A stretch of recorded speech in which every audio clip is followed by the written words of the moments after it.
안녕하세요. 안전한 투자로 편안한 노후 준비 중경투 TV입니다. 네, 10월 14일 토요일입니다. 비트코인 27,000달러 플러스 1%, 이더리움, 리플도 플러스 1% 상승을 했습니다. 나스닥은 이스라엘 전쟁 확정될 수 있다는 불안감에 마이너스 1.2%, 미국 금융주 어닝도 잘 나와서 장 초반 상승하는 데 했지만 다시 하락을 했고요. 나스닥 하락인데도 비트코인 플러스 1% 상승을 했으면 나스닥 상승했다고 하면 비트코인 상승폭이 더 컸겠죠. 비트코인 도메스 48.3% 여전히 높은 수준으로 알트코인 상승했다고 해도 비트코인 강세 지속되고 있습니다. 비트코인이 위아래 움직이면서 알트코인 가격을 빼버리는 거죠. 이더리움이 6월 저점까지 다 깨고 내려왔는데 비트코인 다시 26,000달러 초반 내려가면 이더리움 포함 알트코인 하락은 더 커질 수가 있습니다. 나스닥 하락, 이스라엘 전쟁 영향에도 코인이 이렇게 상승한 것은 SEC에서 9월 패소한 그레이스케일 비트코인 현물 ETF에 대한 항소를 진행을 안 했습니다. 10월 13일 미국 시간 자정까지 SEC가 항소 신청을 해야 되는데 이번에는 항소 신청 자체를 전혀 하지 않았고요. 7월 14일 리플 부분 승소에 대해서 SEC 항소는 했지만 이번 현물 ETF에 대해서는 완전히 포기하는 움직임이었습니다. 이번에 항소 안 하는 것은 미국 법원 의견을 존중하는 것도 있지만 더 이상 시간 끌 필요성은 낮아졌고 SEC의 논리도 약하기 때문에 항소를 못하는 거죠. 9월 미국 법원에서는 비트코인 선물 ETF 통과되었는데 현물 ETF 통과 안 될 이유가 없다고 SEC보다 그레이스케일 편을 들어줬고요. 7월 리플에 이어서 비트코인 현물 ETF까지 항소하기에는 코인 민심적으로도 부정적으로 작용할 것이라는 것을 SEC는 잘 알고 있습니다. 항소가 아니더라도 현물 ETF 상장 안 되게 제약할 수 있는 방법 SEC가 많이 가지고 있지만 타이밍적으로 나스닥 하락오고 이스라엘 전쟁의 불안 심리 가중되는 와중에 현물 ETF까지 항소하면 비트코인 26,800달러 다시 한 번 더 무너질 수가 있는 거죠. SEC와 겐슬러 의장이 코시장 규제를 하는 것은 완전히 비트코인 이더리움 박살을 내려는 것보다 작년 FTX 사태 이후 투자자들을 더욱 철저히 보호하려는 조치입니다. 코인 시장 장기적으로 우상향 성장을 하려면 거래소 코인 회사 세력들도 규제를 적절히 해야 되고 투자자들도 맹목적인 코인 투자를 못하게 막아야 되는 거죠. 최근처럼 FTX 재판 뉴스 계속 나오고 샘 뱅크먼 전 여자친구 캐롤라인 서로 책임 전가하는 정 떨어지는 모습 나오면 코인의 폭발적인 상승만 보고 들어온 투자자들은 혀를 내두를 수가 있습니다. 코인 시장은 SEC의 항소 폭이 호재가 있었지만 나스닥은 미국 금융주 어닝비트에도 하락했습니다. 이스라엘 전쟁 영향이 큰데 JP모건 CEO 다이먼은 중동 전쟁으로 수십 년 내 최대 위기다, 가장 위험한 시기라고 이야기를 했고요. 거기에 분산 투자 브릿지워터스의 레이 달리오도 하마스 갈등이 격화되면 세계 대전으로 확정될 가능성이 50%다 인터뷰를 했습니다. 전쟁 가능성이 50%라는 것은 확전될 수도 있다, 아니다 말장난처럼 들리지만 30%에서 50%로 위험성이 증가했다는 의미고요. 이스라엘이 군사 6만 명 동원해서 전면전 준비 중이다 소식이 나왔습니다. 가자 지구 쓸어버린다는 이야기고요. 대신에 미국 하버드 대학교 포함 한국 서울대 등 다수의 명문대에서는 팔레스타인 가자 지구를 지지한다고 이야기를 했습니다. 이스라엘 팔레스타인 분쟁이 한두 번은 아니지만 이번처럼 규모 있고 전쟁으로 확산 가능한 분쟁은 2014년 7월에도 있었습니다. 2012년 유엔이 팔레스타인 지휘 승인하고 팔레스타인 내 PT와 하마스 세력 통합정부 구성한다는데 이스라엘의 위기감이 고조되었고요. 당시 피해 상황을 보면 사망자 2,000명에 부상 1만 명으로 이번과 비슷하게 상당히 규모 있는 분쟁이라는 것을 알 수가 있고요. 그러면 2014년 7월 이스라엘 분쟁으로 나스닥 차트 움직임이 중요합니다. 2014년에는 나스닥 불장이었고 2008년 금융위기, 2010년 유럽 재정위기까지 극복잘한 배경에 2018년까지 지속적으로 우상향을 했고요. 여기 구간 2014년 분쟁난 지점인데 나스닥도 이번하고 마찬가지로 크게 영향을 받지 않았습니다. 여기 있는 차트는 주봉이고요. 그리고 가자지구 분쟁은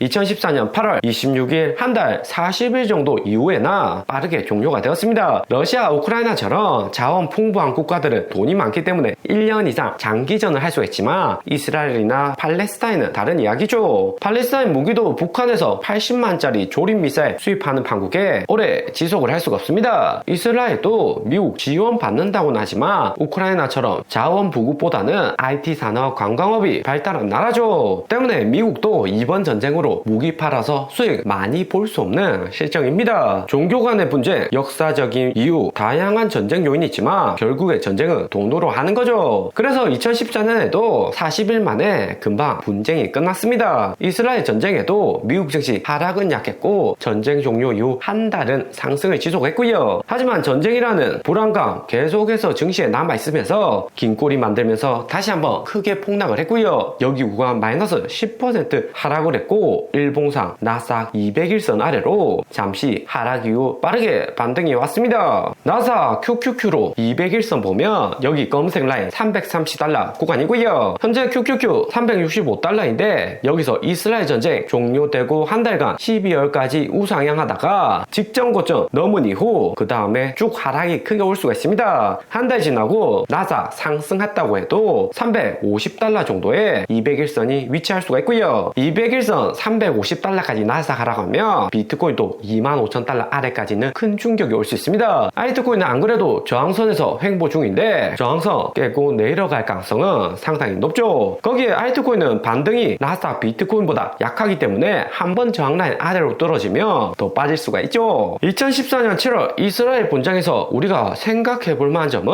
2014년 2월 러시아가 크림반도 침공했고 같은 해 5월 주민투표 이후 크림반도가 러시아 영토로 병합되었다는 점입니다. 미국이 이란 계좌 열어주고 하마스에 무기 지원해서 이번 이스라엘 분쟁 났다고 이야기는 하는데 이스라엘 지도를 보면 가자 지구는 여기 있고요. 이스라엘 안에 있는 팔레스타인 지역으로 언제든지 점령을 하고 싶은 거죠. 작년에도 러시아가 우크라이나 침공했고 2014년에도 크림반도 점령을 했었는데 미국 자국상도 인플레 고금리 경기 침체로 외국 분쟁에 개입하기는 쉽지 않은 상황입니다. 이스라엘 정치인 입장에서도 여기 가자 지구 점령하면 러시아 푸틴처럼 확실한 자국 지지를 받을 수가 있는 거죠. 지도자도 정치 잘하고 민생 잘 살피는 대통령보다 영토 확장하고 점령한 지도자가 역사적으로 오래 기록이 됩니다. 결론적으로 이스라엘 전쟁이 당장에 크게 나스닥 영향은 안 주겠지만 투자자들에게 불안감, 공포 심리를 이번에 심어주었다 볼 수 있습니다. 특히 내년 1월이 가장 분기점이 될 가능성이 크다고 생각이 되고요. 무엇보다 계절적으로 1월 하락 가능성이 높고 미국 대통령 임기 4년차 1분기까지 수익률은 저조했습니다. 2014년 경우에도 전쟁 종료 이후 한 달 만에 새로운 충격이 나왔고요. 전쟁으로 겁먹은 투자자들 소뚜껑만 봐도 놀란다는 논리죠. 그리고 10월 13일 발표된 금융주 어닝을 보면 JP모건, 웰스파, 블랙록, 시티그룹까지 미국 빅4 금융사들 모두 주당 순위 어닝 비트를 했습니다. 매출은 블랙록 빼고 모두 어닝 비트를 했는데 블랙록은 ETF 자산운용 중심으로 다수의 투자자들 ETF보다 은행 예금으로 옮겨가면서 매출이 감소를 한 거고요. ETF 구매율이 상당히 줄어가고 있습니다. 때문에 JP모건이나 시티그룹, 웰스파고는 증시가 상승을 했지만 블랙록은 마이너스 1.3% 하락을 했습니다. 어떻게든 비트코인 현물 ETF 승인시켜서 블랙록 주가 상승시키고 대량의 신규 자본 유치할 필요성이 있는 거죠. 현물 ETF 올해 안에 승인될 가능성이 70% 이상이고 늦어도 내년 여름 전에 승인될 확률이 100%라고 합니다. 그리고 JP모건 증시는 애플, 마이크로소프트처럼 미국 1등 금융주답게 방어를 잘하고 있고요. JP모건이 미국 금융주에서 시가총액 큰 기업이기 때문에 최근 같은 경기 침체나 고금리, 인플레이션율 대비를 사전에 잘 해두었습니다. 하지만 블랙록 주가를 보면 알트코인 미국 잡주만큼 2020년 4월 코로나 폭락까지 주가가 하락오진 않았지만 약한 주가 흐름입니다. 비트코인 ETF 승인된 순간 99일선 뚫고 상승할 가능성이 매우 높기 때문에 블랙록 CEO 레리 핑크 포함 미국 정책에 움직여서 빠른 비트코인 현물 ETF 만들 가능성이 상당히 높고요. 블랙록 차트에서도 상승 추세선 유지를 못하고 99일선 맞고 내려온 상황이기 때문에 새로운 호재가 필요하다 볼 수 있습니다. 오늘의 영상은 여기까지입니다. 좀 더 디테일한 투자 정보가 필요하신 분들은 커뮤니티로도 자료가 공유되니까 멤버십 가입과 구독 부탁드립니다. 감사합니다.